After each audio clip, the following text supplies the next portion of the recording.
Baik, bismillahirrahmanirrahim. Assalamualaikum warahmatullahi wabarakatuh. Waalaikumsalam Waalaikumsalam warahmatullahi warahmatullahi wabarakatuh. wabarakatuh. Ya, alhamdulillahirabbil alamin. Puji syukur malah senantiasa kita panjatkan atas kehadirat Allah Subhanahu wa taala. Yang mana pada pagi menjelang siang hari ini kita masih diberikan kesempatan ya untuk bisa hadir dalam perkuliahan sesi Zoom, dan harapannya kita selalu dimudahkan ya dengan segala urusan. Kalaupun tuh memang ada kendala-kendala, ya setidaknya itu bisa terselesaikan ya, karena harapannya semuanya dapat berjalan dengan lancar ya. Baik, rekan-rekan mahasiswa semuanya, untuk yang pertama ini kita akan melaksanakan perkuliahan yang itu kita akan mencoba untuk mereview kembali ya, dan melaksanakan sesi tanya jawab. Karena setidaknya ini akan menjadi penilaian ya secara khusus dari saya selaku dosen pengampu untuk melihat keaktifan dari rekan-rekan mahasiswa semuanya. Ya, jadi adapun nanti setiap pertanyaan yang diberikan itu akan tampil pada slide ya, dan nanti akan saya berikan tabel di situ, akan saya tulis nama siapa yang nantinya akan memberikan jawaban. Kembali mengingatkan bahwasanya saya selaku dosen tidak akan hanya sekedar melihat jawaban itu benar atau salah. Kalau benar atau salah itu sebetulnya tergantung dari bagaimana kita membaca dari materi-materi yang sudah di-share-kan ya, atau menyimak itu tinggal dijawab ulang. Ya, kalaupun tuh memang ada pertanyaan yang memang belum sempurna, artinya kalian tidak usah khawatir ya, karena dalam hal penilaian tentunya kalian sudah mendapatkan nilai keaktifan. Dan kalaupun toh memang jawabannya benar, berarti nilainya double, kan begitu ya. Artinya dalam hal ini saya mencoba memberikan kesempatan seluas-luasnya untuk kalian bisa mengambil nilai dari parameter keaktifan ya. Tidak hanya sekedar nantinya bagaimana mengerjakan soal pada saat kuis, pada saat ujian ya, tetapi dari segi keaktifan pun juga saya berikan kesempatan kepada seluruh mahasiswa untuk memanfaatkan ya. Baik, untuk pertemuan kita yang pertama ini ya, sebetulnya pertama untuk membahas bab materi ya. Kalau yang pertama itu kan kita sudah sesi Zoom untuk kontrak perkuliahan dan pengantar. Nah, sekarang kita sudah masuk ke materi yang itu berkenaan dengan sistem homeostasis ya. Karena sistem ini merupakan bagian yang masuk ke dalam mata kuliah anatomi fisiologi manusia, karena bagaimanapun sistem homeostasis ini yang akan menentukan kestabilan ya untuk manusia ya, dalam hal aktivitas, dalam hal kesehatan, apapun itu. Nanti kita akan mencoba untuk mereview kembali dari apa yang sudah kalian simak ya. Nah, untuk mengingatkan sedikit ya mengenai anatomi fisiologi manusia, agar kalian tidak lepas dari cakupan pembelajaran ya, karena kan harapannya setiap mahasiswa ini harus mengenal terlebih dahulu ya mata kuliah yang sedang diikuti itu nantinya akan banyak mempelajari tentang apa. Nah, sama halnya dengan anatomi fisiologi manusia yang kita kenal juga dengan Anvisman ya. Jadi nanti kalau saya menyebut istilah Anvisman atau mungkin di jadwal saya tulis Anvisman atau tugas Anvisman, itu artinya kalian sudah tahu kalau itu adalah singkatan dari anatomi fisiologi manusia ya. Jadi harapannya tidak bingung lagi Anvisman itu apa gitu kan. Nah, mengingatkan apa yang sudah saya sampaikan di pertemuan sebelumnya, bahwasanya mata kuliah ini akan banyak berbicara atau akan banyak menjelaskan tentang pengetahuan anatomi dan fisiologi tubuh manusia. Ya, meliputi apa saja? Meliputi sistem kerja tubuh, ya, homeostasis dan organ-organ yang berhubungan dengan sistem tubuh beserta fungsinya. Jadi nanti kita akan banyak belajar tentang itu yang secara spesifiknya itu nanti akan disesuaikan dengan kebutuhan di bidang kefarmasian ya. Jadi dalam hal ini tidak akan keluar dari konteks kefarmasian, karena mengingat farmasi ini sangat butuh sekali ya kemampuan untuk memahami tentang anatomi fisiologi tubuh manusia. Meskipun mengingat kalau di D3 Farmasi tidak ada mata kuliah prasyarat, tetapi ini dijadikan syarat ya, syarat secara informal ya, bahwasanya nanti kalian pada saat mengambil mata kuliah lanjutan yang mana harus mempelajari dan menguasai tentang Anfisman, ini bukan menjadi kendala lagi. Jadi sangat menjadi kendala kalau kalian tidak tuntas atau tidak lulus ya. Jadi harapannya semuanya bisa menuntaskan dan semuanya bisa lulus ya. Nah, karena mengingat mata kuliah ini kebanyakan adalah secara ini ya, secara knowledge, jadi secara pengetahuan dan secara teori begitu. Jadi ya tentunya siap untuk memahaminya, tidak hanya sekedar memahami konsep tetapi juga menghafal. Menghafal apa? Menghafal istilah-istilah kan begitu. Jadi itu kan mau nggak mau juga harus menjadi skala prioritas kita. Kita bisa memahami suatu mekanisme ya karena kita bisa memahaminya itu dengan menghafal juga. Ya, jadi jangan sampai nanti kita tidak tahu istilah-istilah secara anatomi dan fisiologinya sehingga kita akan menjadi bingung ya ketika saat akan menjelaskan bagaimana mekanisme yang terjadi di dalam tubuh manusia. Seperti itu. Nah, ini kita sudah masuk ke sesi tanya jawab ya. Jadi saya ingin mencoba membuka pertanyaan yang setidaknya ini bisa kalian jawab satu atau dua mahasiswa ya. Untuk sebagai awalan ya, awalan atau pengantar dari sesi diskusi kita atau sesi tanya jawab kita ya yang berkenaan dengan sistem homeostasis. Jadi di sini ada pertanyaan, apa itu sel ya? Dan pentingnya untuk tubuh manusia itu untuk apa? Nah, ini nanti kenapa saya tanyakan di awal karena inilah yang menjadi akar mula ya semua sistem-sistem yang ada di dalam tubuh kita. Sistem kita tidak akan bisa berjalan dengan baik, tidak akan bisa berjalan dengan sempurna kalau tidak ada sel, gitu ya. Karena bisa dikatakan sel ini juga menjadi bagian penting. Nah, itu sudah saya kasih clue ya. Nah, sekarang apa itu sel dan pentingnya apa untuk tubuh manusia? Oke, silakan di sini siapa yang akan memberikan jawaban ya. Ada dua mahasiswa di sini. Yang Bu, pertama izin saya tulis Bu Eko. Nabila ya.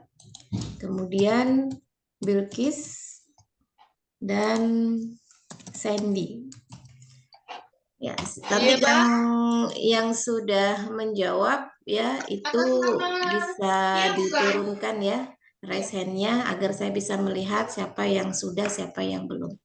Oke, dipersilakan Nabila yang dihidupkan ininya mikrofonnya yang saya persilakan untuk menyampaikan jawaban ya, yang lainnya di off-kan. Oke, silakan Nabila. Baik Bu, izin menjawab. Sel itu adalah unit dasar kehidupan yang membentuk semua makhluk hidup. Yang se- yang yang membentuk semua makhluk hidup. Jadi kalau nggak ada sel kita nggak bisa terbentuk gitu. Jadi sel itu komponen utama untuk makhluk hidup. Terus pentingnya sel untuk makhluk hidup itu karena apa? Dia itu unit dasar kehidupan, tempat di mana semua fungsi biologis terjadi. Jadinya kalau kalau nggak ada sel nggak bakal ada kehidupan. Baik. Oke, baik. Terima kasih Nabila. Dilanjutkan Bilkis, silakan.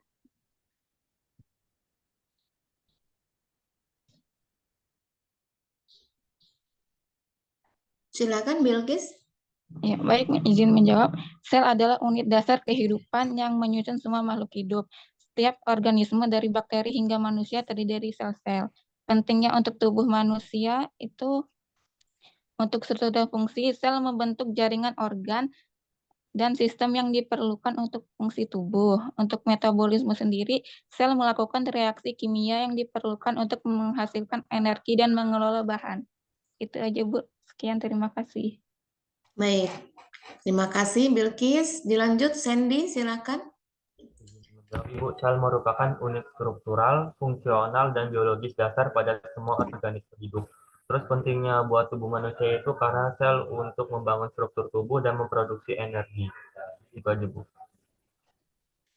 Oke, baik. Terima kasih ya jawabannya Nabila, Bilkis, dan Sandy ya. Kan harapannya ini semua walaupun hanya perwakilan untuk sesi yang pertama apa itu sel dan pentingnya, setidaknya yang lain juga memiliki jawaban yang sama ya, sama dalam hal arti pengertiannya.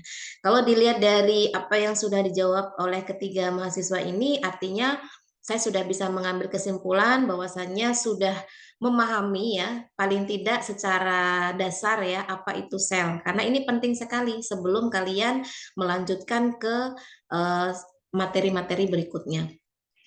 Sel ini disebut sebagai unit terkecil, betul ya, karena di dalam tubuh manusia itu tidak bisa langsung tiba-tiba terbentuk yang disebut sistem. Ya, karena sistem itu tidak akan terbentuk kalau tidak dimulai dari hal yang kecil, ya. Oleh karena itu sel sebagai penyusun ya oleh dari tubuh manusia itu memiliki peran yang sangat vital ya, karena sebagai sumber kehidupan. Tanpa adanya sel, maka kita tidak akan bisa tumbuh dan berkembang. Kan begitu. Nanti kita akan banyak belajar tentang sel ya, bagaimana karakteristik sel, bagaimana komponen-komponen sel, dan lalu apa bedanya dengan sel-sel yang lain yang itu ada pada makhluk hidup yang lain. Nah, nanti kita coba untuk mengingat kembali apa-apa yang mungkin sudah kalian peroleh ya di jenjang sebelumnya. Setidaknya ini akan menjadi pengantar yang supaya kalian lebih bisa memahami materi tentang homeostasis ya. Oke, saya lanjut dulu. Kemudian setelah kalian memahami apa itu sel ya, kemudian apa pentingnya? Ya sebenarnya kalau berbicara masalah pentingnya ya salah satunya tentang sistem homeostasis gitu. Tapi kita harus tahu dulu ya, karena semua sistem pasti memiliki fungsi yang berbeda-beda. Nah, sekarang yang kita bahas adalah sistem homeostasis. Apa itu homeostasis? Lalu pentingnya apa untuk tubuh kita? Nah, kalau seandainya kita nggak punya sistem ini, apa yang akan terjadi? Nah, itu kan sebuah hal yang harus kita pelajari, artinya ada atau tidaknya homeostasis sangat berpengaruh di dalam tubuh kita. Oke, di sini saya persilakan ya. Yang pertama ada Rizka.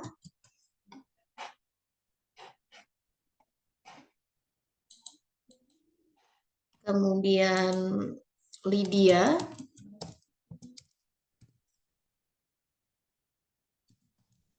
dan Septi Anggraini. Nabila bisa diturunkan raise hand-nya? Iya, nanti kepanggil lagi nanti. Oke, dipersilahkan Rizka.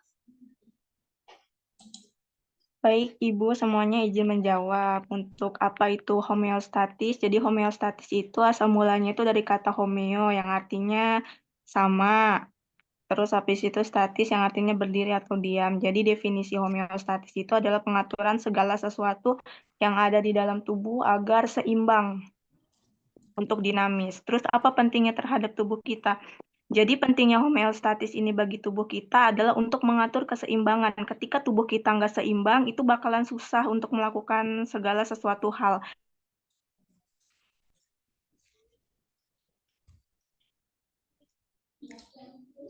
Cukup? Oke, kalau cukup dilanjut Lydia, silakan. Oke, baik Bu. Untuk homeostatis itu adalah proses dinamis yang mengendalikan fungsi tubuh manusia. Pentingnya untuk tubuh kita itu untuk mempertahankan lingkungan internal yang diatasi oleh rangsangan eksternal yang ada untuk mengganggu keseimbangan. Cukup Bu, itu aja sih Bu. Baik, dilanjut Septi, silakan. Baik Ibu, untuk apa itu homeostatis itu pengaturan segala sesuatu di tubuh kita untuk keseimbangan yang dinamis. Sedangkan pentingnya terhadap tubuh kita itu untuk keseimbangan cairan dan elektrolit dan keseimbangan untuk suhu tubuh kita. Cukup Bu, terima kasih.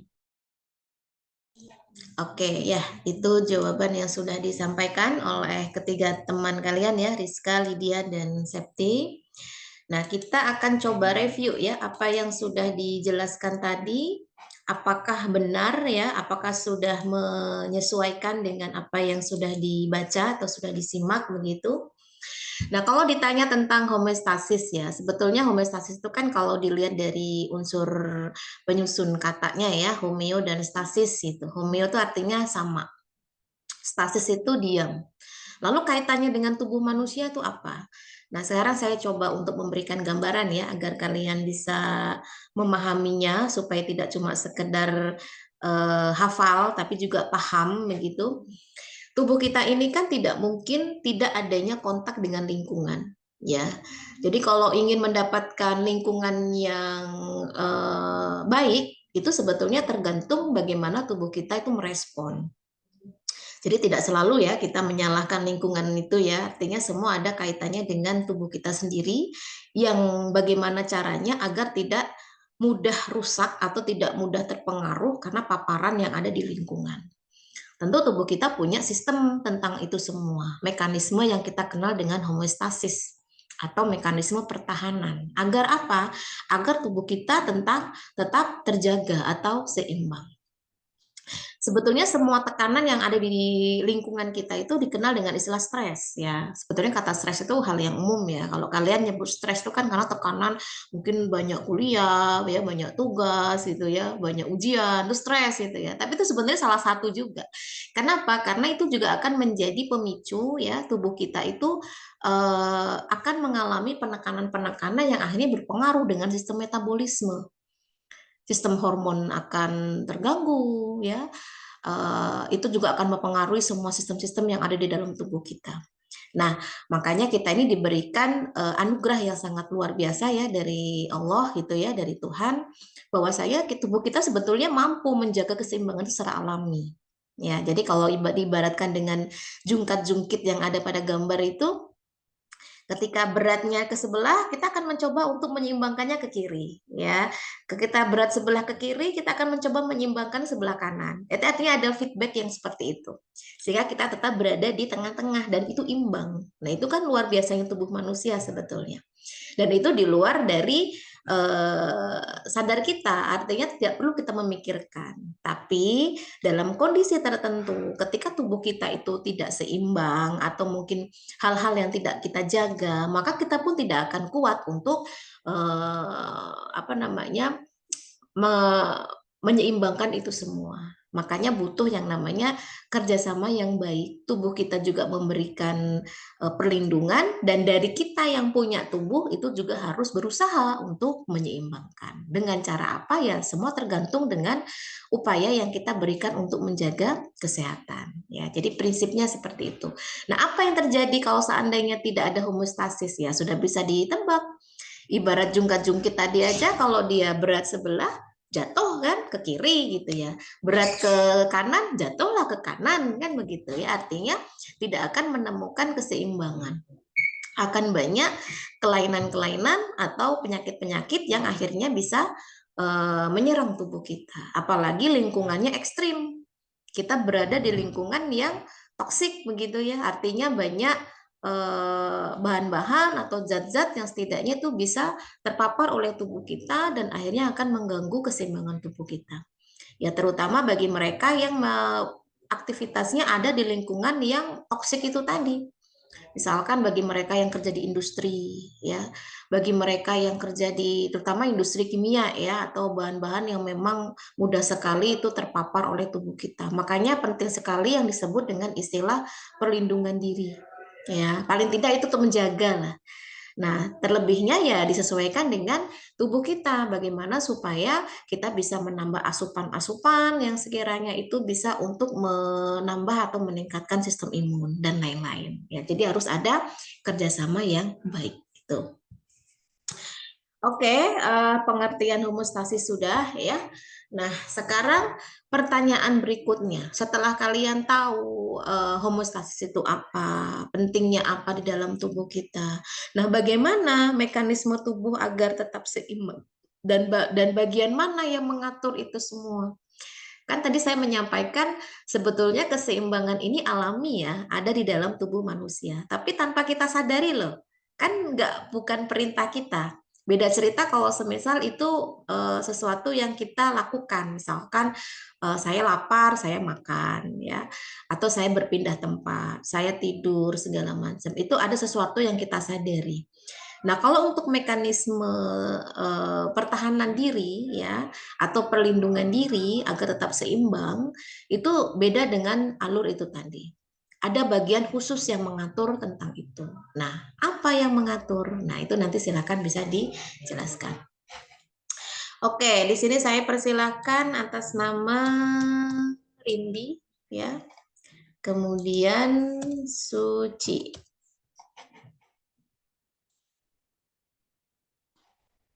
Silakan Rindi dan Suci bisa menjelaskan.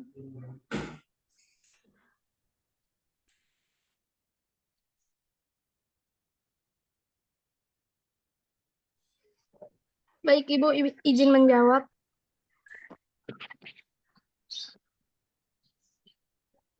Mekanisme tubuh kita itu agar tetap seimbang itu dari sistem vertibular, Bu, dan sistem proprioception yang terletak di telinga bagian dalam, sama untuk kemampuan tubuh merasakan posisi gerakan bagian tubuh penerima sinyal di otot sendi mengirim informasi ke otak tentang posisi tubuh.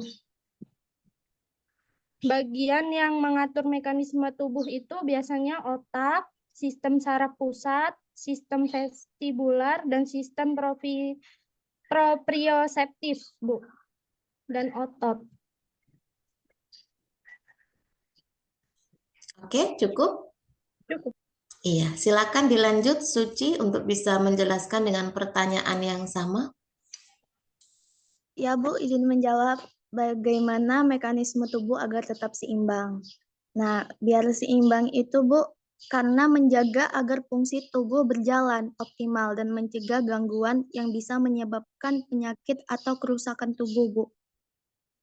Nah, bagian tubuh yang mengatur homeostasis itu seperti kelenjar atau sistem saraf, Bu, begitu.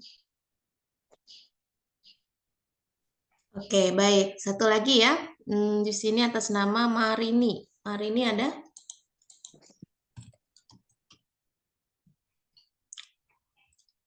Marini? Hadir, Bu. Oke, mau menjawab? Bentar, Bu. Bagaimana mekanisme tubuh agar tetap seimbang? Itu kok menurut saya itu ada sistem keseimbangan tubuh itu melibatkan sistem vestibular, kedua ada penglihatan, ketiga ada propriosepsi, dan keempat ada otak yang khusus otak kecil. Kalau untuk sistem vestibular itu kayak saluran taruh apa ya? Saya juga lupa, Bu. Iya, boleh baca ya, nggak apa-apa. Sabar.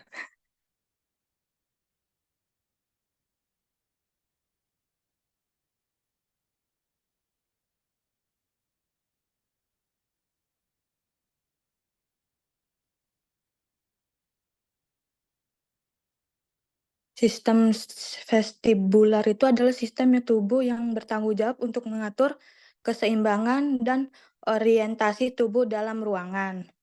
Kalau untuk penglihatan itu berperan penting untuk menjaga keseimbangan mata, memberikan informasi visual mengenai posisi tubuh dan lingkungannya. Kalau propriosepsi adalah kemampuan tubuh untuk mendeteksi posisi dan pergerakan tubuh sendiri tanpa bantuan penglihatan. Kalau untuk otak kecil itu berperan dalam koordinasi gerakan dan menjaga keseimbangan, Bu. Oke, baik. Terima kasih ya atas jawabannya dari pertanyaan bagaimana mekanisme tubuh ya agar tetap seimbang dan bagian mana yang mengatur tentang itu. Oke, mungkin untuk Rindi, Suci, Marini bisa diturunkan lagi ya raise hand-nya. Baik, kita coba review lagi ya. Kita tahu bahwasannya tadi di awal sudah dijelaskan ya bahwasannya untuk homeostasis ini menjadi bagian yang harus ada di dalam tubuh. Jadi harus dijaga begitu. Artinya apa? Karena mengingat tubuh kita ini kan tidak mungkin hanya berdiam diri saja, ya. Bahkan berdiam diri saja pun kita juga akan berkontak dengan apapun yang ada di lingkungan kita. Jangankan untuk lingkungan yang disebutkan tadi, yang toksik lah atau apalah gitu ya. Yang tidak toksik pun juga akan ada kontak. Misalkan dengan udara, ya, dengan suhu, itu semua kan ada kontak. Jadi kita tidak mungkin tidak berkontak dengan lingkungan. Ya artinya akan ada peluang-peluang bagi zat-zat atau bagi mikroba ya, kalau itu kaitannya dengan infeksi, itu akan masuk ke dalam tubuh kita karena dengan adanya kontak itu tadi. Namun dalam hal ini harus ada ya koordinasi di dalam tubuh kita untuk memberikan informasi bagaimana kondisi tubuh kita ini sehingga akan memberikan sinyal bahwasanya tubuh kita ini butuh perlindungan. Jadi kalau nggak ada komunikasi, bagaimana tubuh kita akan tahu kalau tubuh kita butuh perlindungan itu tadi? Ya, tapi mungkin istilah komunikasinya tidak boleh kita samakan dengan komunikasi kita dengan teman kita yang bisa kita kapan saja menyampaikan dengan mudah gitu ya, dengan bahasa yang bisa dimengerti. Tapi kalau untuk konteksnya di dalam tubuh kita itu akan sulit kalau tidak ada kaitannya, tidak ada koordinasinya antar sel-sel yang mungkin ada di dalam tubuh kita. Ya. Nah, siapa sih yang mengatur homeostasis itu? Kita mengenal ada istilah hipotalamus. Ya, hipotalamus itu adanya di otak. Jadi kalau kalian lihat pada gambar ya, ini otak kita. Nah, ini yang berwarna ungu, keunguan yang kecil ya. Dia itu kecil tapi pengaruhnya sangat luar biasa. Nanti kita akan lebih lanjut belajar tentang anatomi dan fisiologinya di bab berikutnya ya, tentang bagian-bagian dari otak. Nah, di sini kita lihat yang berwarna keunguan ini, yang kecil yang ditandai ungu ini adalah hipotalamus. Kecil-kecil cabai rawit kan gitu ya, kalau kita bisa menyebutkan orang yang kecil tapi potensi dan prestasinya sangat luar biasa gitu. Ya sama halnya dengan hipotalamus, kecil-kecil cabai rawit gitu. Artinya tanpa adanya hipotalamus ini tentu tubuh kita akan sulit untuk mengalami atau yang disebut dengan sistem homeostasis itu tadi.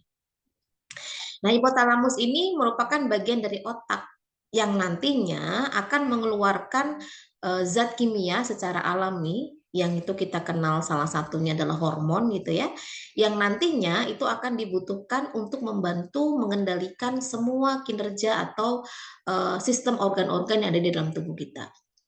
Jadi ibarat kata kalau seperti lampu lalu lintas itu nggak akan tabrakan. Kapan jalur A jalan, kapan jalur B berhenti, kapan jalur C itu jalan. Nah, itu semua ada sistemnya yang mengatur. Nah, kalau semua itu dibiarkan kacau balau, ya kita sudah bisa menebak akan terjadi banyak kecelakaan, tabrak sana, tabrak sini. Nah, sama dengan sistem tubuh kita. Jadi kalau hipotalamus tidak mampu melakukan itu semua, maka sistem dalam tubuh kita akan ancur-ancuran kinerjanya. Tabrak sana, tabrak sini, yang harusnya diproduksi, nggak diproduksi, yang harusnya produksinya dikurangi, malah berlebihan. Nah, itu akan mengganggu sistem yang ada dalam tubuh kita. Makanya pentingnya komunikasi dalam hal ini itu sangat menentukan kualitas dari homeostasis seseorang. Ya. Nah, sekarang apa saja yang bisa berpengaruh ya, arti kata lingkungan gitu ya, yang kita kenal dengan faktor eksternal. Jadi seluruh faktor eksternal itu harus relatif konstan, mau tubuh kita, ya kan? Kita sih pengennya bahan-bahan kimia yang mungkin ada di sekitar kita itu tidak terlalu berlebihan, ya. Atau dari segi kelembapan itu tidak terlalu tinggi, ya. Atau tekanan osmosisnya normal, suhunya tidak terlalu panas dan sebagainya macam. Kita pengennya sih kondisi seperti itu, kondisi yang nyaman gitu. Tapi kan kita tidak bisa memaksakan lingkungan itu sesuai keinginan tubuh kita. Pasti kita akan dihadapkan atau dibenturkan dengan kondisi yang over. Misalkan suhu yang sangat terlalu tinggi begitu ya, atau mungkin suhu yang sangat terlalu rendah. Nah, itu tubuh kita nggak boleh terpengaruh. Artinya begini, tubuh kita jangan seperti tubuh ikan ya. Ketika airnya dingin ikut suhu tubuhnya dingin. Ketika airnya panas, suhu tubuh ikut panas. Nah, kita nggak bisa seperti itu. Maka semua sistem-sistem tubuh kita itu akan terganggu kerjanya. Maka bagaimana tubuh kita mencoba untuk tetap stabil apapun di luar sana yang terjadi. Nah, kita butuh yang namanya mekanisme pertahanan. Dengan cara apa? Dengan cara melakukan proses komunikasi sel. Jadi sel itu jangan dianggap seperti benda mati. Justru awal kehidupan makhluk hidup itu berawal dari sel. Ya meskipun ada di bawah ukuran sel ada seperti atom, molekul itu ada. Tapi kenapa unit terkecil dari makhluk hidup kita sebut sel? Karena sel ini bisa dikatakan dia bisa untuk melakukan proses kehidupan. Ya, artinya dengan satu sel saja sistemnya sudah bisa berjalan. Contohnya seperti mikroba. Ini sih Bu, maaf, mau ngambil jasa bisa nggak ya Bu? Saya nggak tahu. Oh ini nggak Bu tahu. Yulia. Ya. Makasih ya Bu. Oke, itu ya. Jadi dalam hal ini harus dipahami sekali bahwasanya komunikasi sel itu juga akan menjadi penentu keberhasilan makhluk hidup tersebut untuk mempertahankan hidupnya atau mempertahankan kelangsungan hidupnya.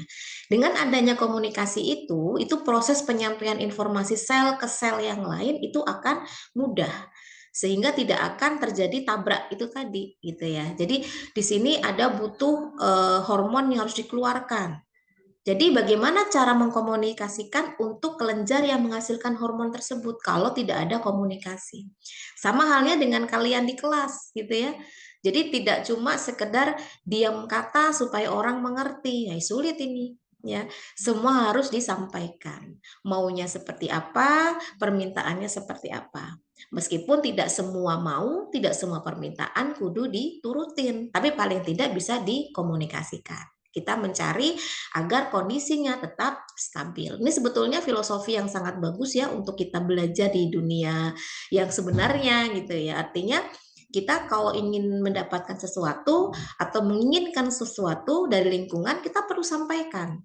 Jangan cuma hanya diam.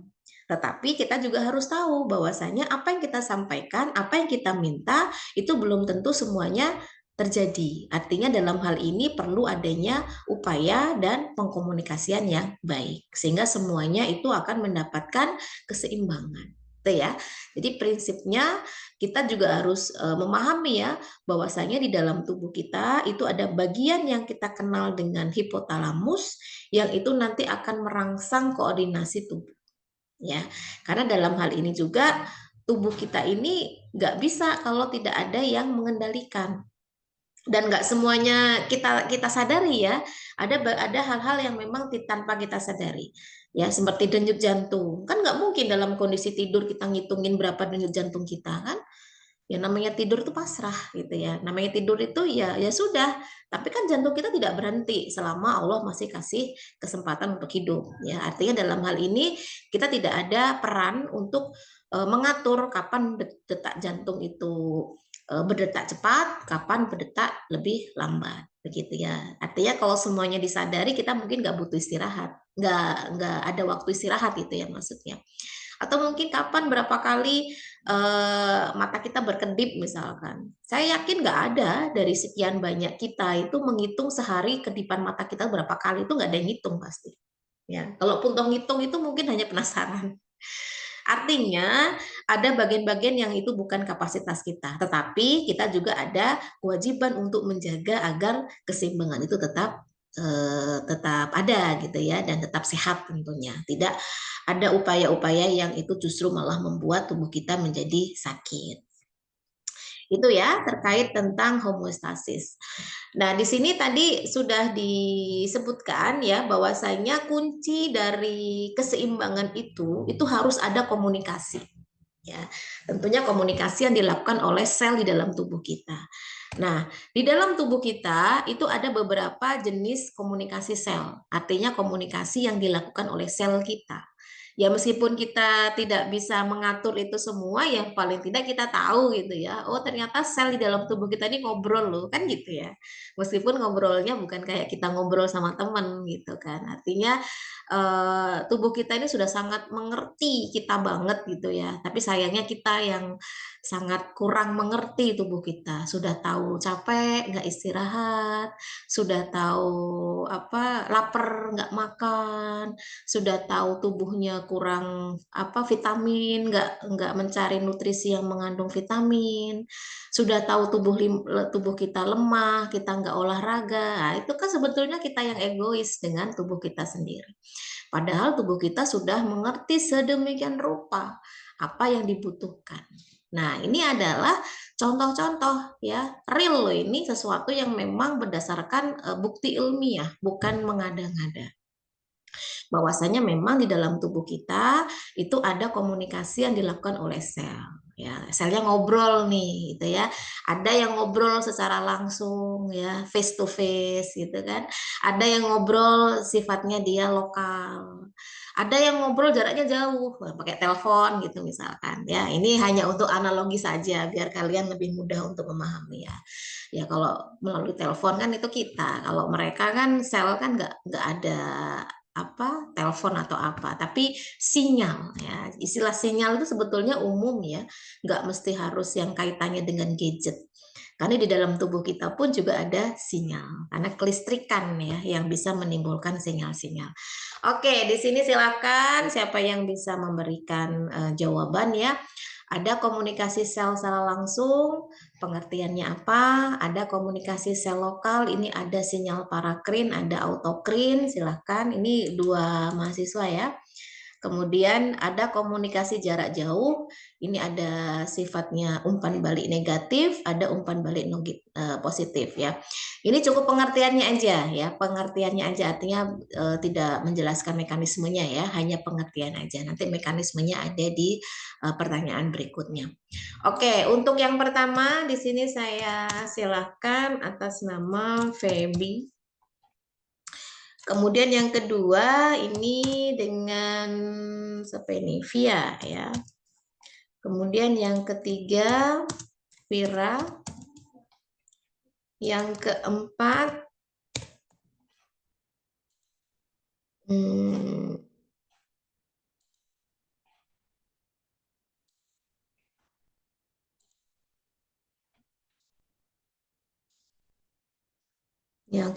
Zaki.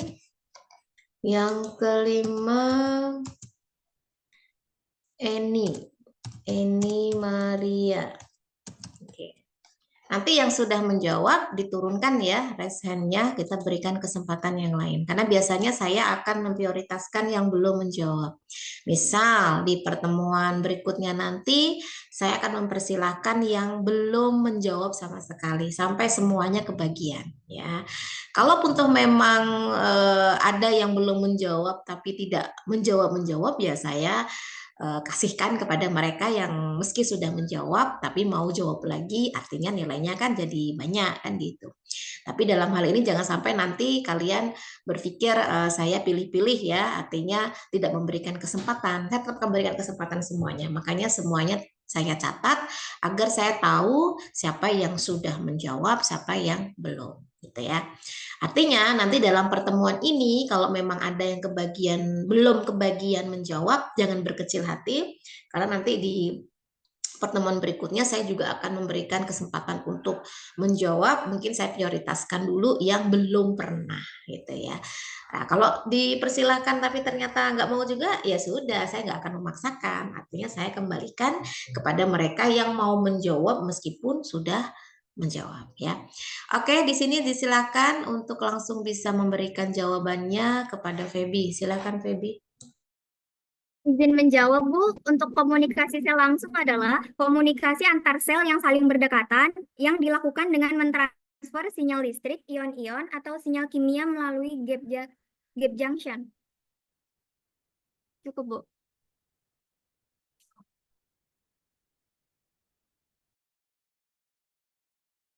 Oke, dilanjut.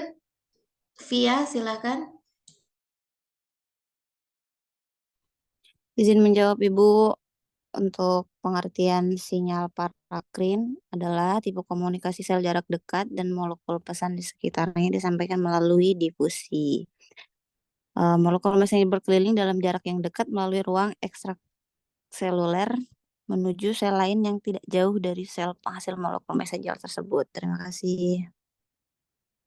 Oke, silakan Wira. Izin menjawab, Bu. Sinyal autokrin merupakan salah satu bentuk komunikasi sel lokal yang terjadi ketika sel mengeluarkan dan merespons molekul sinyalnya sendiri. Terima kasih. Oke, baik. Zaki, silakan. Maaf Bu, izin menjawab. Lingkaran umpan baik negatif itu di mana perubahan dalam arah tertentu menyebabkan perubahan dalam arah yang berlawanan. Misalnya, peningkatan konsentrasi suatu zat menyebabkan umpan baik yang akhirnya menyebabkan konsentrasi zat tersebut menurun. Terima kasih, Bu. Ya, dilanjutkan Eni Maria yang umpan balik positif. Umpan balik positif biasanya sering digunakan dalam fase naik turun respon fisiologi terhadap gangguan. Umpan balik biasanya menghasilkan potensi aksi yang menyebar hingga melibatkan seluruh otot kita. Terima kasih, Bu.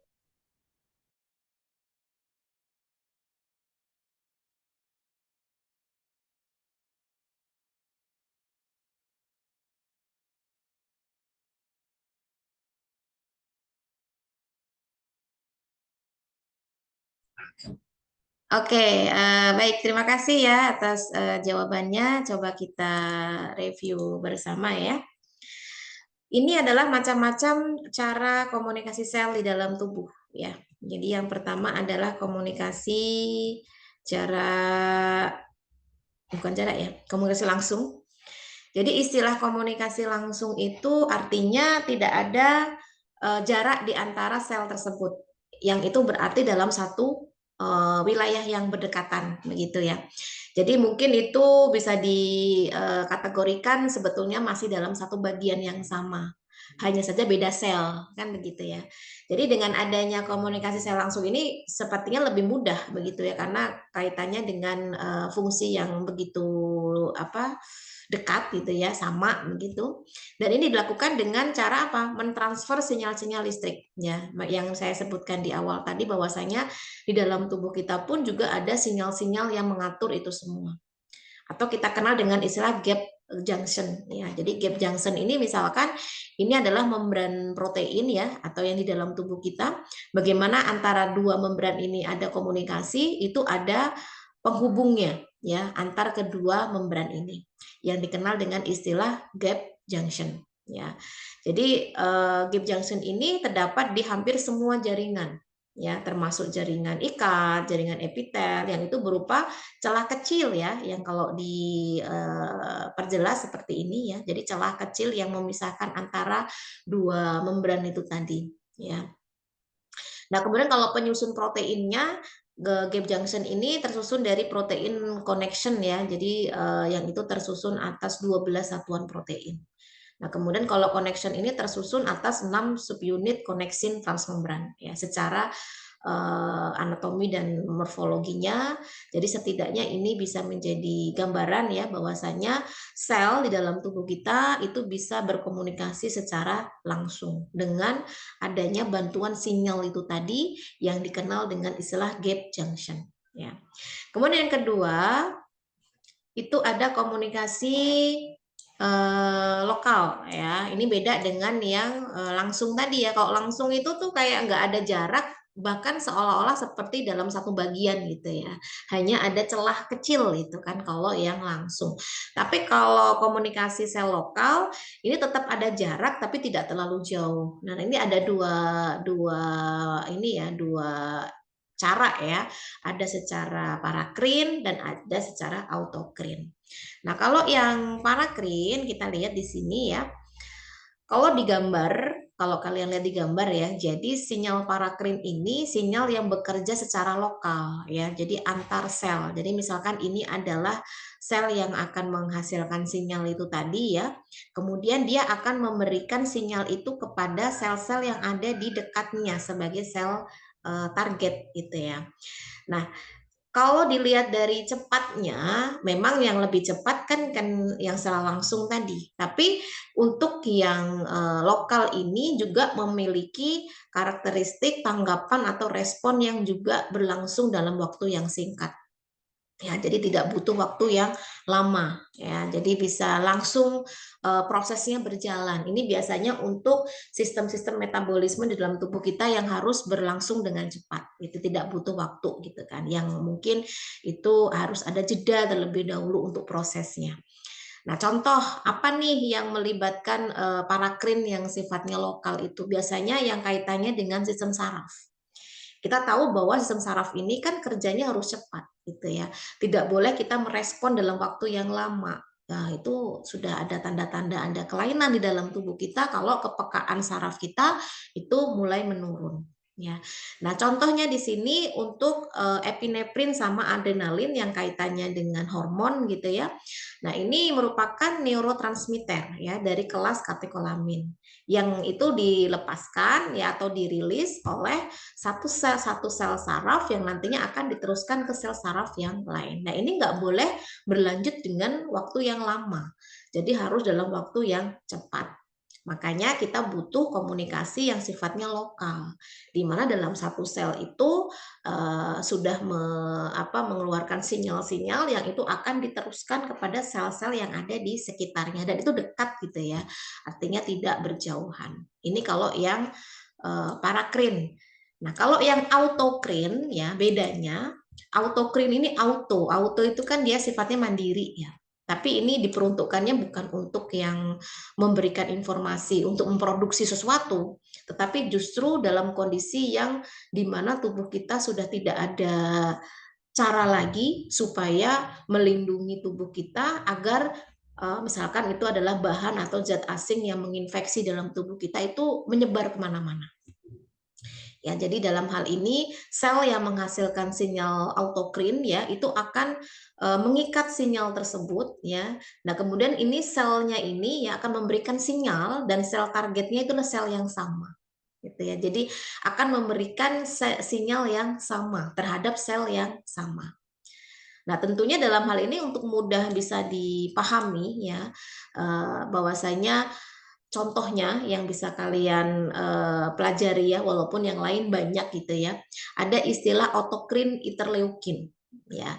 Jadi interleukin ini mengatur sensasi nyeri ya dan respon inflamasi. Kita tahu bahwasanya inflamasi itu sesuatu yang tidak mengenakkan di dalam tubuh kita. Ya, artinya sesuatu yang kita anggap itu adalah sakit gitu kan. Ya kan memang sakit gitu kan. Tapi sebetulnya dengan inflamasi ini merupakan cara tubuh kita untuk melindungi diri. Ya walaupun sakit gitu kan. Supaya apa? Supaya zat-zat atau senyawa-senyawa yang itu tadi justru sifatnya toksik terhadap sel kita nggak kemana-mana atau nggak menyebar yang itu bisa memperlebar infeksi gitu. Jadi dengan memberikan sinyal inflamasi ini tentunya ya ada sel yang harus dikorbankan, yang dibuat sakit gitu ya. Atau kita kenal kalau ini kaitannya dengan sel yang justru malah membuat bahaya tubuh kita, yang kita kenal sebagai sel kanker ya. Siapa sih yang nggak tahu sel kanker? Itu bagaimana selnya itu dibunuh gitu ya, atau yang kita kenal dengan kematian sel terprogram, atau kita kenal juga dengan apoptosis. Ya, jadi bagaimana sel kita ini harus dimatikan agar dia tidak meracuni sel-sel yang lain. Saking tubuh kita ini ingin membuat agar dalam kondisi yang seimbang, meskipun harus ada yang dikorbankan, begitu ya. Jadi ini adalah cara atau upaya sel kita untuk menjaga keseimbangan itu. Yang tujuannya ya agar tidak melebar kemana-mana itu proses sakitnya atau infeksinya. Gitu ya. Jadi meskipun begitu bukan berarti tubuh kita tidak bersikap baik ya dengan sel-sel kita, tapi paling tidak ini merupakan cara yang bisa dikatakan cara terakhir lah. Sudah tidak ada cara lagi yang lain, setidaknya ini bisa melindungi sel-sel yang lain agar tidak mengalami sakit yang sama. Meskipun harus mematikan selnya sendiri. Nah, ini kenal dengan istilah autokrin ya.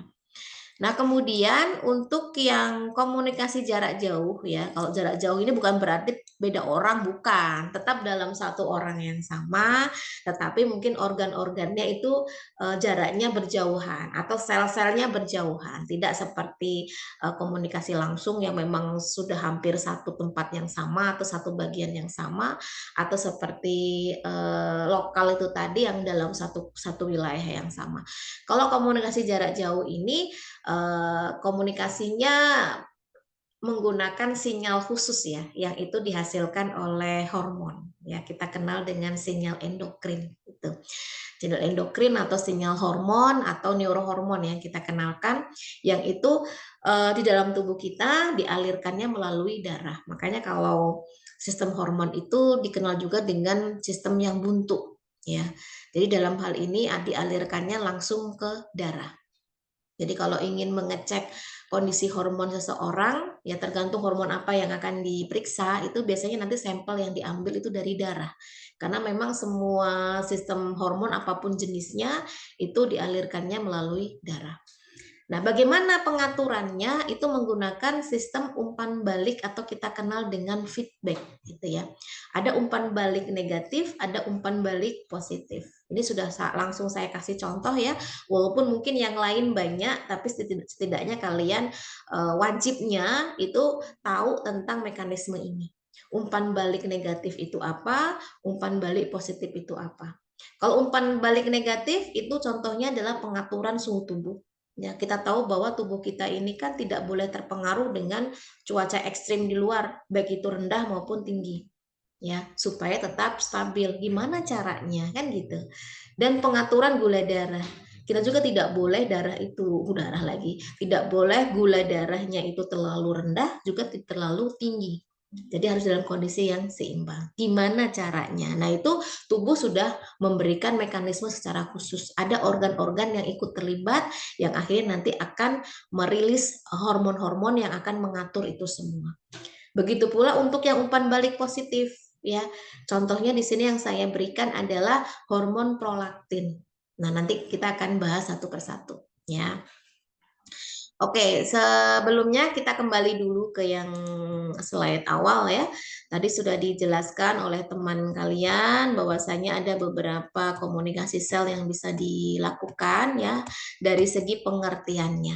Nah, sekarang mekanismenya. Namun mekanisme di sini yang saya ingin tanyakan kepada rekan-rekan mahasiswa semua yang komunikasi jarak jauh ya. Ada pengaturan suhu tubuh, ada pengaturan gula darah, ada pengaturan hormon prolaktin. Oke, saya persilahkan 3 mahasiswa di sini yang bisa memberikan jawaban ya mengenai mekanismenya. Yang pertama atas nama Rosa. Rosa ada? Ada, Bu. Oke, yang kedua Sabrina ada? Ada, Bu. Yang ketiga atas nama Rahel. Oke, di sini untuk Rosa silakan bisa menyebutkan dan bisa menjelaskan mekanisme pengaturan suhu tubuh ya. Untuk Sabrina bisa menjelaskan pengaturan gula darah dan untuk Rahel itu pengaturan hormon prolaktin.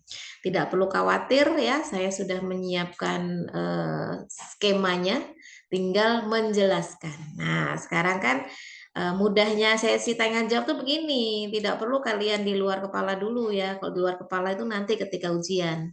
Tapi kalau sesi tanya jawab, saya kasihkan jawabannya, tinggal kalian bisa menjelaskan dari apa yang ada di dalam penjelasan skema ini. Oke, silakan. Baik, Ibu izin menjawab.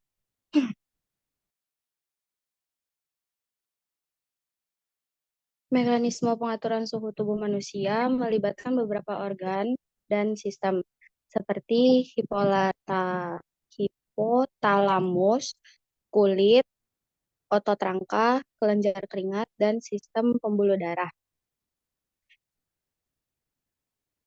Beberapa mekanisme yang berperan dalam pengaturan suhu tubuh itu yang pertama ada hipotalamus, kulit, otot, dan aliran darah. Suhu tubuh manusia diatur dengan mekanisme umpan balik atau feedback yang diperankan oleh pusat pengaturan suhu di hipotalamus. Apabila pusat temperatur hipotalamus mendeteksi suhu tubuh yang terlalu panas, tubuh akan melakukan mekanisme umpan balik. Cukup, Bu.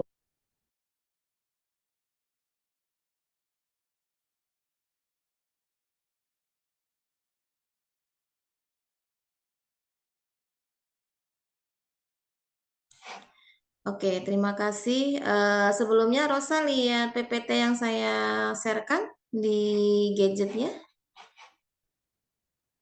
Lihat, Bu. Iya, maksud saya tadi Rosa bisa menjelaskan dari gambar yang saya sharekan ini ya. Jadi kan ini kan skema ya, skema atau alur ya.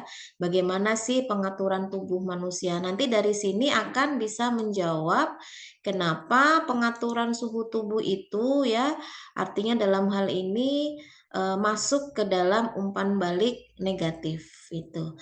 Nah, nanti untuk yang lainnya kenapa masuk ke umpan balik positif? Nah, itu kan nanti bisa ditemukannya jawabannya setelah menjelaskan skema ini. Kan begitu ya. Mau dijelaskan ulang atau saya berikan kepada yang lain untuk bisa menjelaskan sesuai dengan pengaturan suhu pada skema di slide?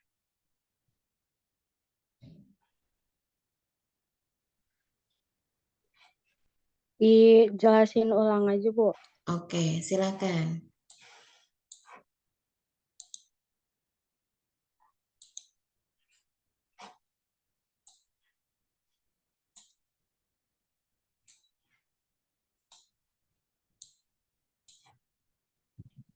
Pengaturan suhu tubuh manusia. Suhu tubuh di atas normal. Sistem saraf memberikan sinyal agar pembuluh darah dermal mengalami dilatasi dan mensekresikan keringat. Panas tubuh hilang ke lingkungan, suhu tubuh kembali normal.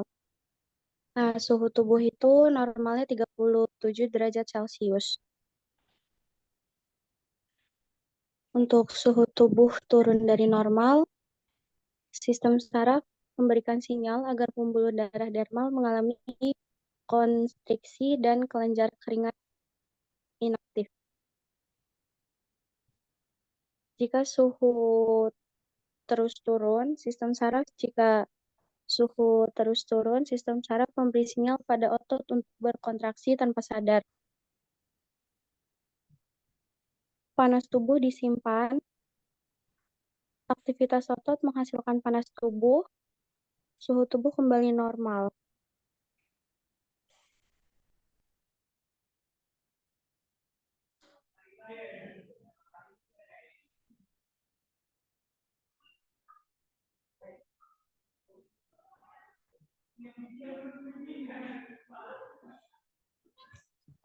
Oke, cukup?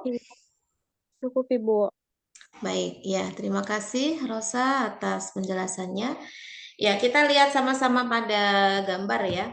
Sebetulnya kan tadi sudah disebutkan di awal bahwasanya memang kalau maunya tubuh kita itu kan lingkungan itu memberikan sesuatu yang baik ya, sesuatu yang normal terhadap tubuh kita.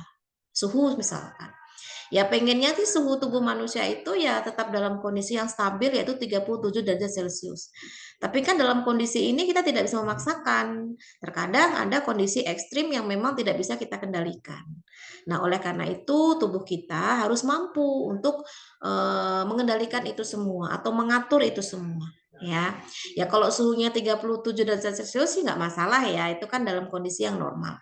Lalu kalau semisal yang terjadi adalah sebaliknya, misal suhu tubuh di atas normal, jangan sampai nanti tubuh kita ikut naik juga suhunya, kan begitu ya, mengikuti kondisi yang ada di lingkungan. Nah itu sangat-sangat tidak boleh gitu ya, sangat-sangat tidak diizinkan. Karena apa? Akan banyak metabolisme dalam tubuh kita itu akan kacau ya. Apalagi kan kita tahu bahwa tubuh kita itu kan tersusun yang disebut dengan protein.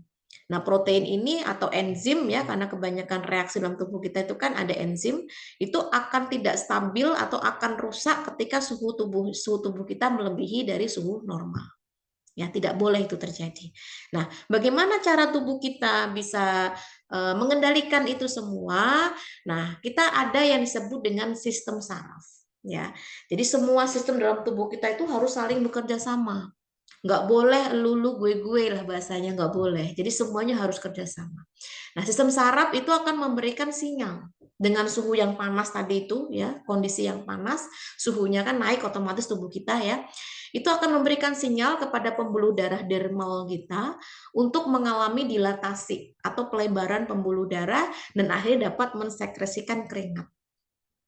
Jadi jangan pernah menganggap remeh keringat gitu ya, karena keringat itu sebuah wujud kalau tubuh kita sedang kepanasan gitu ya, dan itu sebuah parameter kalau tubuh kita sedang menyeimbangkan.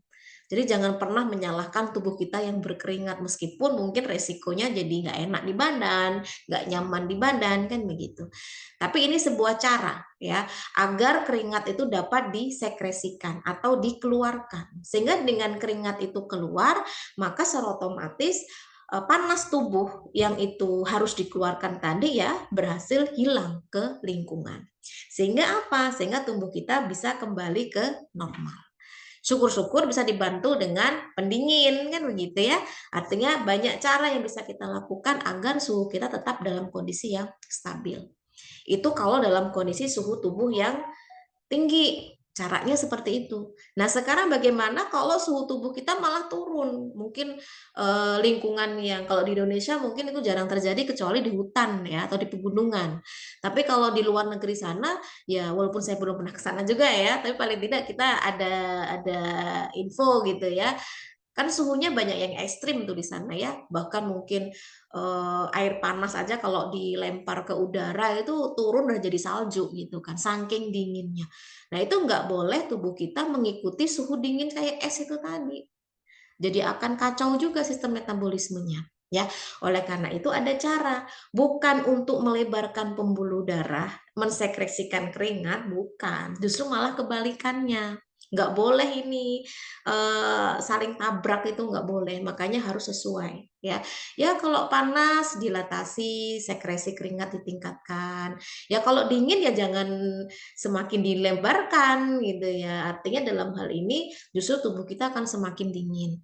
Lalu bagaimana caranya agar tubuh kembali normal ketika suhunya dingin? Nah, sistem saraf lagi yang akan memberikan peran di sini, akan memberikan sinyal agar pembuluh darah dermal itu bukan dilatasi tetapi konstriksi.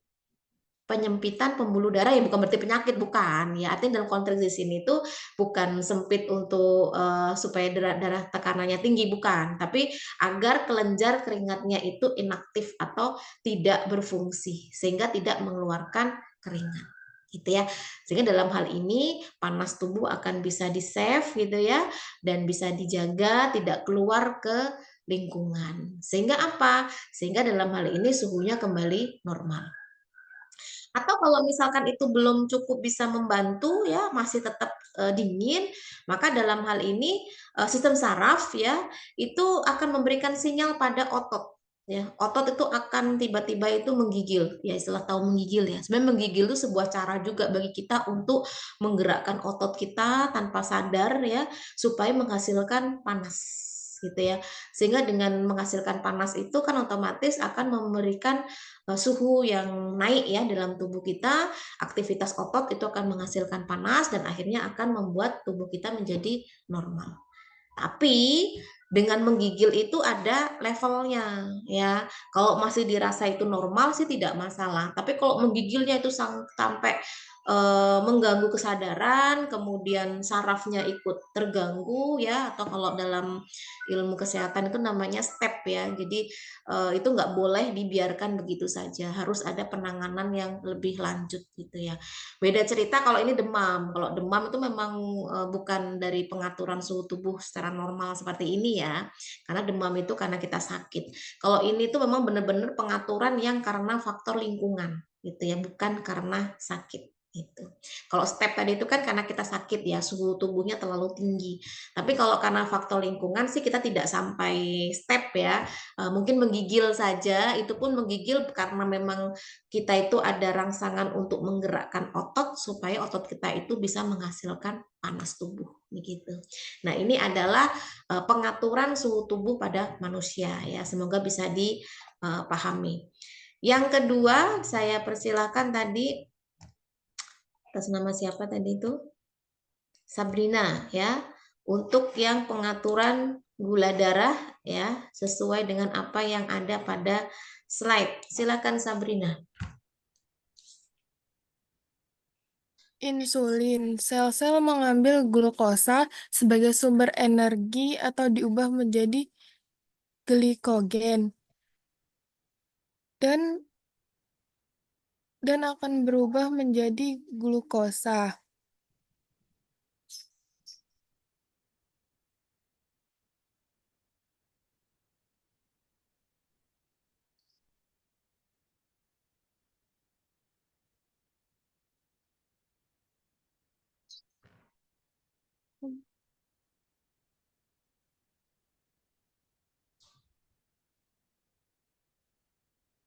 Bu, aku izin baca sebentar lagi ya, Bu. Ya, silakan.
Ya, gimana?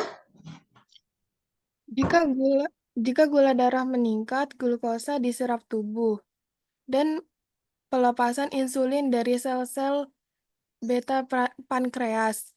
Jika insulin, sel-sel mengambil glukosa sebagai sumber energi atau diubah menjadi glikogen. Dan hati mengubah glukosa menjadi glikogen, lemak, dan protein. Diubah menjadi glukosa. Jika kadar gula darah normal sebesar 90 mg per 100 liter. Jika gula darah menurun, tubuh menggunakan glukosa sebagai pelepasan glukagen dari sel-sel pankreas, diubah menjadi glukagon, dan hati mengubah glikogen menjadi glukosa.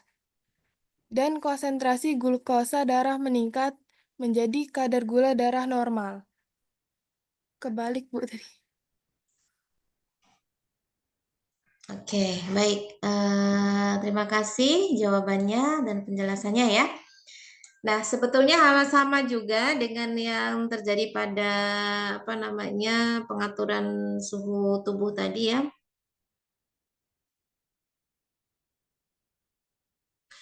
Bahwasanya kondisi hormon ini salah satu contoh ya. pengaturan gula darah gitu ya, karena itu menjadi bagian yang juga merupakan sesuatu harus dikendalikan gitu ya, tidak boleh berlebih juga tidak boleh kurang gitu.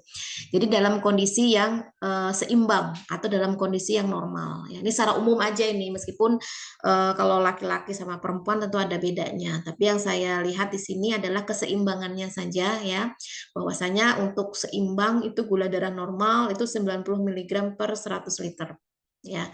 Jadi dalam hal ini ada kondisi di mana tubuh itu tidak selalu dalam kondisi seimbang ya. Gula darah itu bisa meningkat juga bisa turun.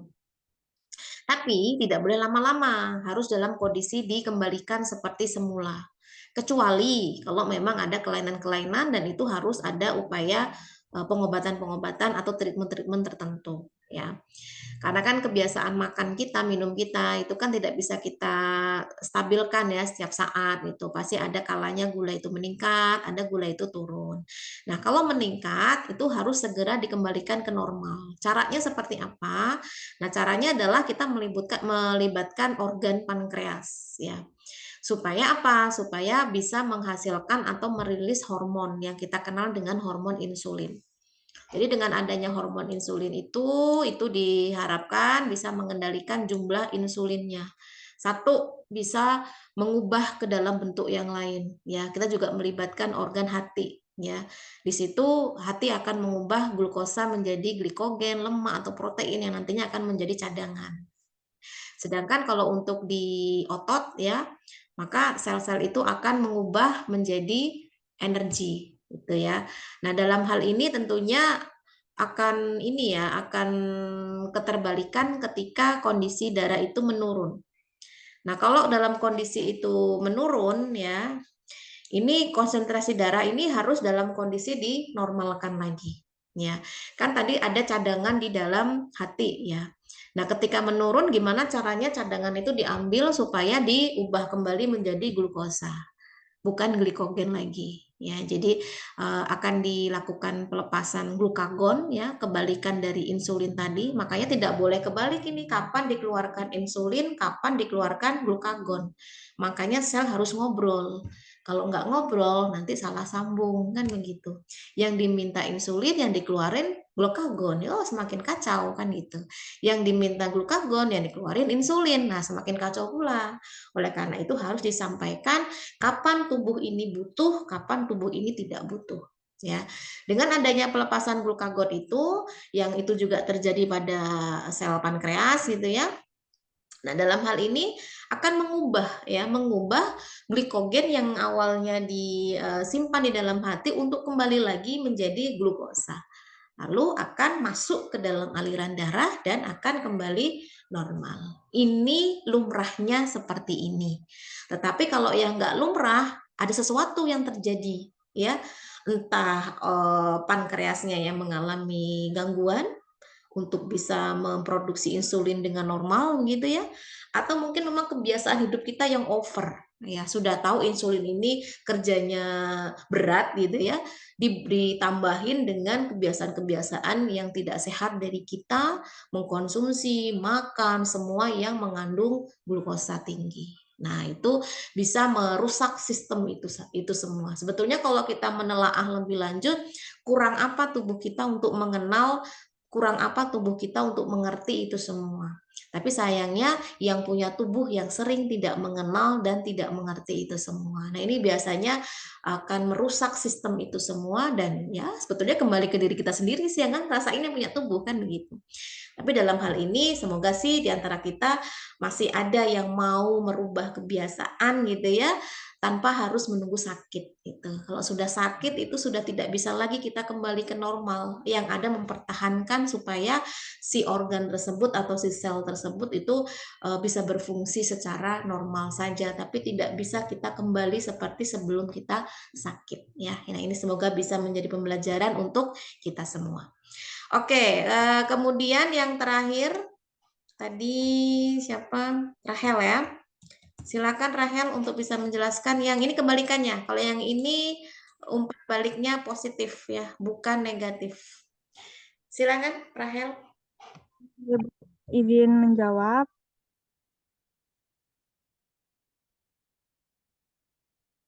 Jadi dari ibu menyusui, lalu menyusui menstimulasi syaraf reseptor pada puting, naik ke rangsangan, diteruskan oleh sel saraf ke hipotalamus, lalu naik ke spinal cord, lalu terjadi oksitosin dan prolaktin dilepaskan ketika distimulasi, lalu oksitosin dan prolaktin menuju kelenjar payudara melalui peredaran darah, lalu ASI dikeluarkan dan diproduksi kembali.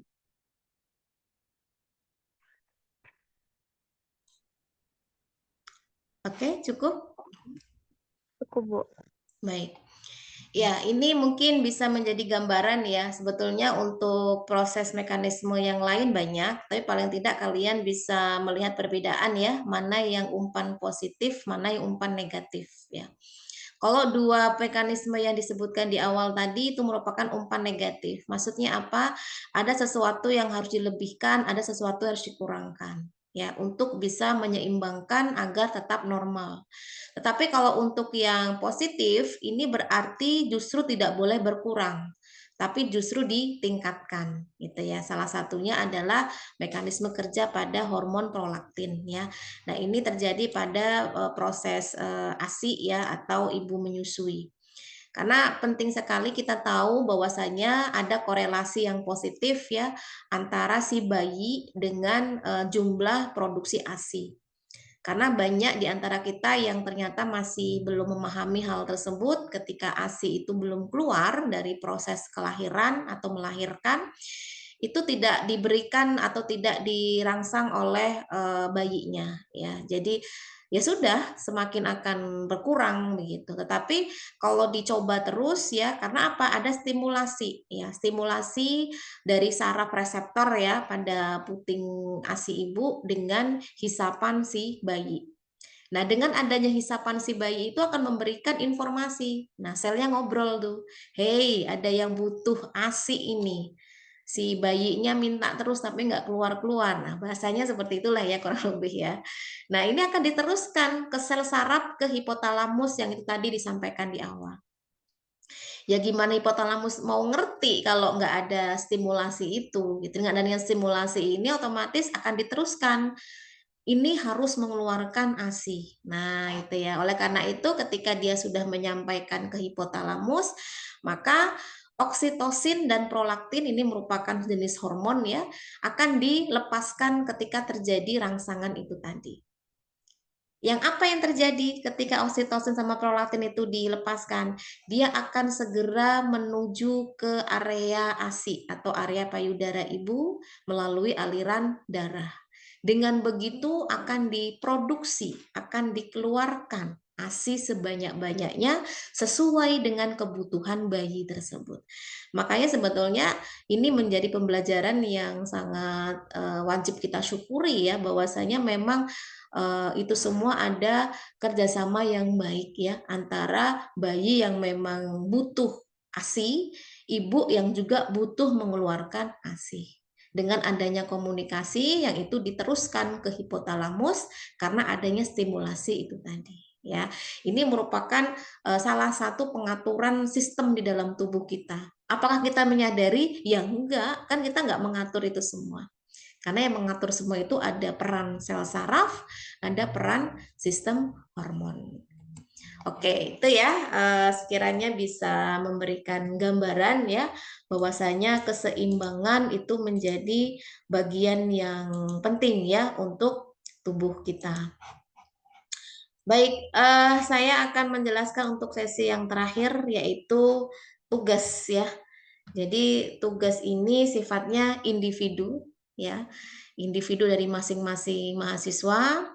Jadi tugasnya itu terkait mekanisme pengaturan 1. Suhu tubuh, 2. Gula darah, 3. Produksi prolaktin. Apakah ketiga-tiganya Bu dijelaskan? Ya enggak, pilih salah satu. Saya mau yang suhu tubuh, Bu, boleh. Saya mau yang pengaturan gula darah, boleh. Saya mau yang prolaktin, boleh. Tiga-tiganya boleh nggak, Bu? Ya nggak usah, satu aja, karena perintahnya cuma satu. Ya. Caranya bagaimana mengerjakannya? Silahkan ya, karena saya ingin mencoba untuk memberikan tugas yang tidak begitu banyak tulisan ya, tapi kalian paham gitu loh. Karena saya nggak mau banyak kalian nulis makalah, tapi kalian nggak ngerti karena hanya copy paste.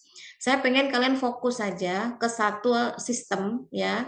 Ya kalau yang lain itu untuk persiapan ujian ya. Artinya kalau untuk yang tugas ini pilih salah satu aja.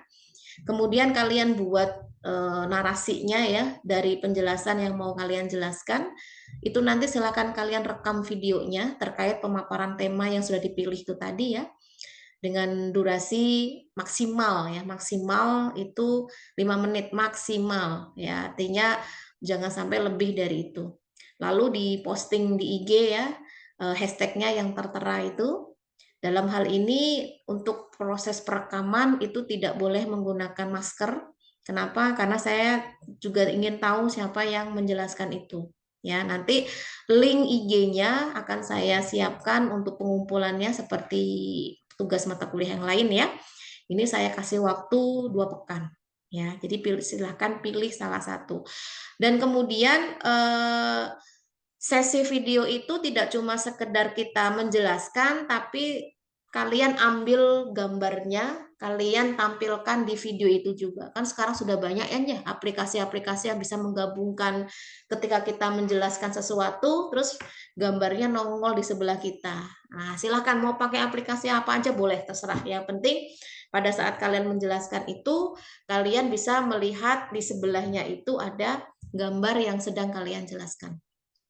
Bu, boleh nggak Bu ada narasinya, ada subtitlenya lah bahasanya? Boleh, itu malah lebih bagus. Karena kadang-kala kan pada saat proses perekaman mungkin ada hal-hal yang mengganggu kejelasan suara kita, makanya dengan subtitle itu bisa memperjelas apa sih yang dimaksud. Gitu ya. Ini saya coba untuk memberikan tugas yang kekinian, setidaknya ini bisa membuat kalian lebih banyak belajar. Biasanya apa yang kita jelaskan secara langsung itu akan lebih mudah diserap ketimbang hanya tulisan yang itu copy paste ya. Karena saya paham betul, saya juga pernah jadi mahasiswa, jadi kalau makalah-makalah itu sudah bisa ditebak hanya jadi tumpukan sampah. Karena saya pengen kalau video ini kapanpun itu akan ada selama sistem apa ya, IG itu masih ada gitu ya, Google masih ada, insya Allah masih aman semua ya. Artinya tidak akan kehilangan riwayatnya kalau kita pernah membuat apa namanya karya-karya seperti itu. Oke, mungkin itu yang dapat saya sampaikan dari apa yang sudah dijelaskan. Kemudian terkait tugas, silakan jika ada yang ingin ditanyakan.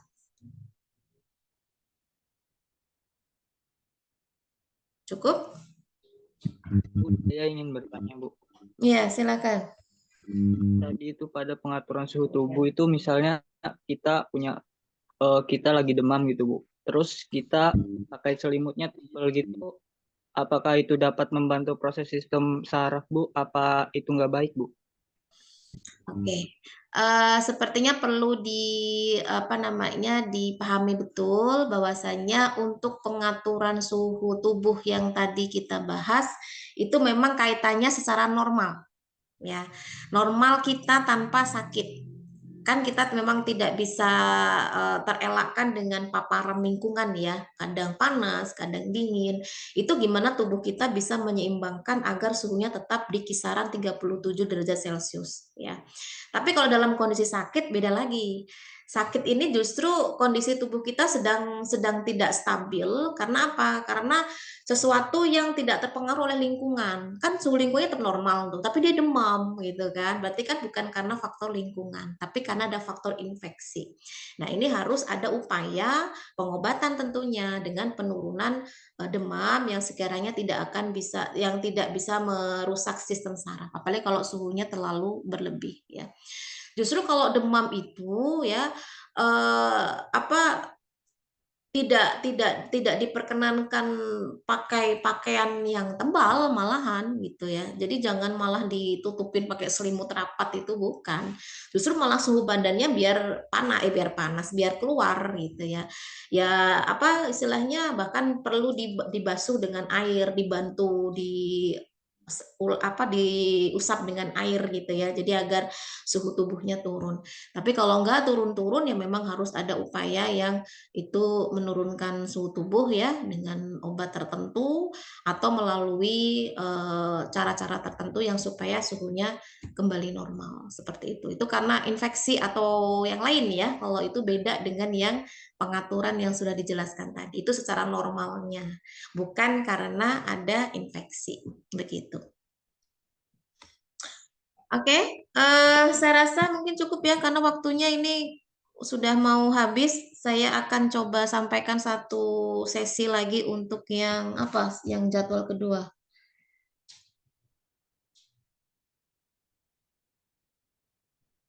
Yang kedua itu biokimia ya. Nah, kita coba sampaikan yang biokimia biar kita tidak banyak yang menumpuk ya. Berarti untuk yang mikrobiologi tidak bisa disampaikan. Nanti silakan bisa dicarikan ganti atau insya Allah besok, tapi besok jangan pagi-pagi banget ya. Paling enggak besok itu jam-jam 9, jam 10 lah. Minta tolong si pennya untuk bisa mengatur kalau memang mau pagi. Oke, mungkin kita cukupkan dulu untuk pertemuan yang anatomi fisiologi manusia ya. Kita beralih ke biokimia. Kalau biokimia itu sepertinya semua angkatan 2024 ikut ya, kelas khusus reguler. Iya Bu, khusus sama reguler semuanya. Oke, masih sama ya. Berarti tidak perlu saya mempersilahkan keluar untuk yang reguler, masih tetap stay. Ya, sementara saya tutup dulu ya untuk yang ini.